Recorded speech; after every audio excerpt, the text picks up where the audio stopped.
Today, creatine is everywhere.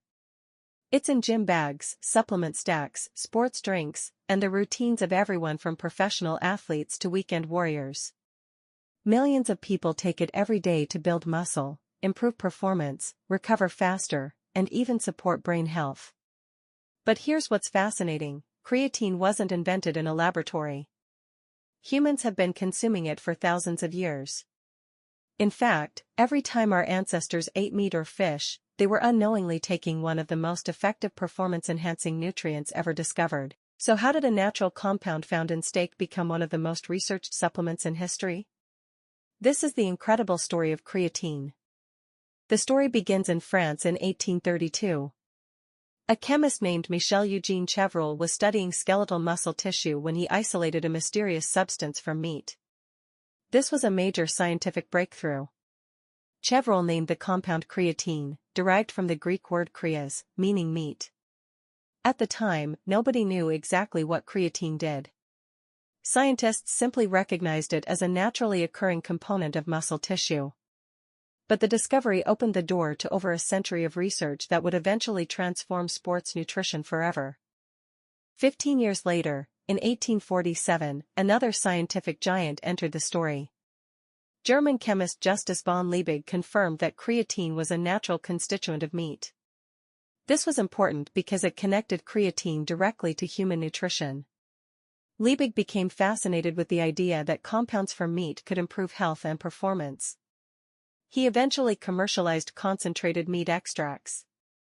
While not marketed as a supplement in the modern sense, these extracts contained approximately 8% creatine and represented one of history's earliest forms of performance nutrition. Without realizing it, people were beginning to consume concentrated creatine decades before the supplement industry even existed. Long before supplements existed, humans relied on two sources of creatine. The first source was their own bodies. Every day, your body naturally manufactures creatine. Through a process involving the kidneys, liver, and pancreas, humans produce approximately 1 to 2 grams of creatine daily. This process uses 3 amino acids: arginine, glycine, methionine. In other words, your body has its own built-in creatine factory. The second source was food. For thousands of years, meat and fish supplied humans with additional creatine. Some of the richest sources included beef, pork, herring, salmon, tuna. This means ancient warriors, hunters, farmers, and laborers were consuming creatine every time they ate animal protein. They didn't know the name. They didn't understand ADP production. They couldn't explain muscle saturation. But they were still benefiting from it. There was one problem. Getting optimal amounts of creatine from food alone wasn't easy. Red meat typically contains about 4 to 5 grams of creatine per kilogram. That means to obtain the 3 to 5 grams commonly used today for muscle saturation, you'd need to consume very large amounts of meat or fish regularly. For most people, that meant more calories, more fat, more expense. Throughout history, creatine was available, but concentrated creatine wasn't. The benefits existed. The dosage did not. That would eventually change. Let's take a quick break. For those who wish to improve their performance or even those just looking for a little edge in health towards longevity, check out H2 Cre Performance Supplement. Creatine and electrolytes in one convenient packet. Performance that's portable. H2 Cre. Available at www.ellioy.com.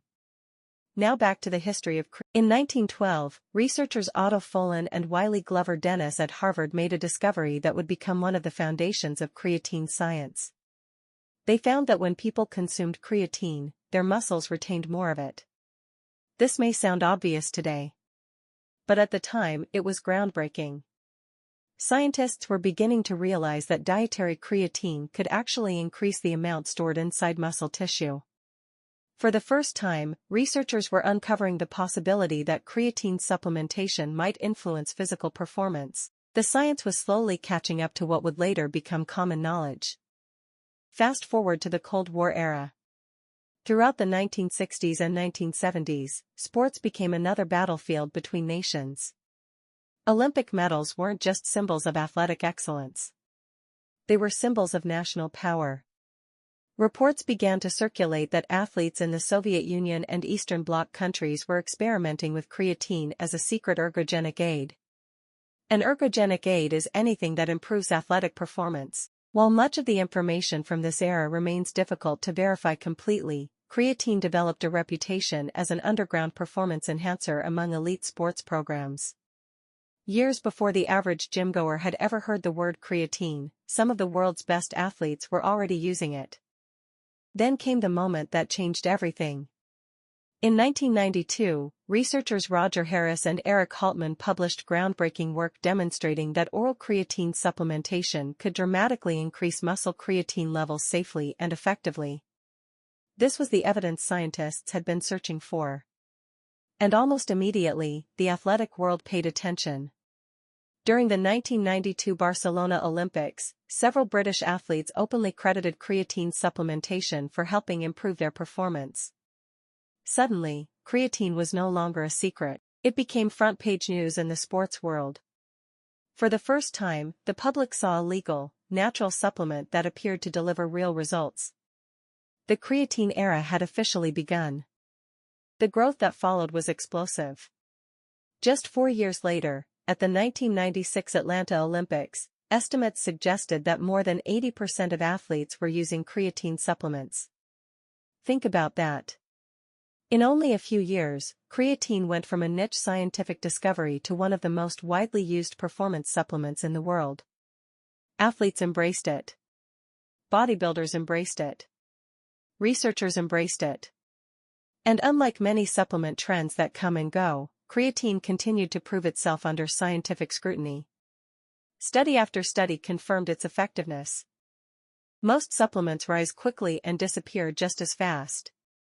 Creatine did the opposite. The reason is simple: the science kept supporting it. Researchers repeatedly found that creatine can increase strength, improve power output, enhance muscle recovery, support high-intensity exercise performance, increase muscle creatine stores. Over time, scientists also began exploring its effects beyond muscle. Today, creatine is being studied for potential roles in brain health, aging, and overall human performance. What started as a compound extracted from meat became one of the most researched nutritional ingredients in history.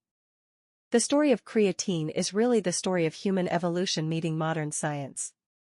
For thousands of years, humans consumed creatine through meat and fish. Our bodies evolved to produce it naturally. Ancient warriors benefited from it. Industrial age scientists discovered it. Cold War athletes experimented with it. Olympians helped popularize it. And modern research transformed it into a global phenomenon. From a French laboratory in 1832 to millions of supplement containers today, creatine has traveled an extraordinary path. And unlike many fitness trends, its history isn't built on hype. It's built on nearly 2 centuries of discovery. If you enjoyed this video, subscribe for more stories exploring the history of strength, food, and the nutrients that shaped human performance. Because sometimes the most powerful supplements aren't new inventions at all, they're ancient tools we've finally learned how to understand.